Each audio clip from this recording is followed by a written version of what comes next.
So, wanting to do some longer distance river runs on the Ohio.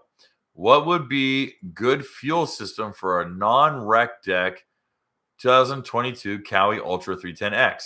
Mine. Mine works beautifully.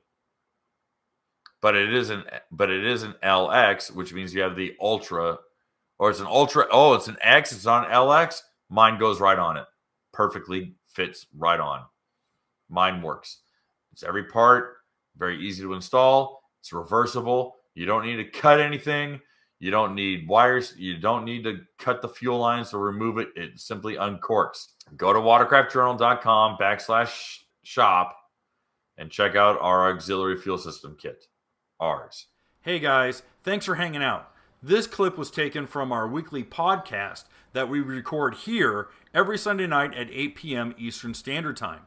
If you want to watch the whole video, you can go to the Watercraft Journal's YouTube channel, go to playlists, and then click on live sessions. You're going to see it there. Otherwise, go ahead and leave a like, a comment, and definitely subscribe to the channel. It helps us grow. And again, thanks again for watching our videos, and we hope to see you soon.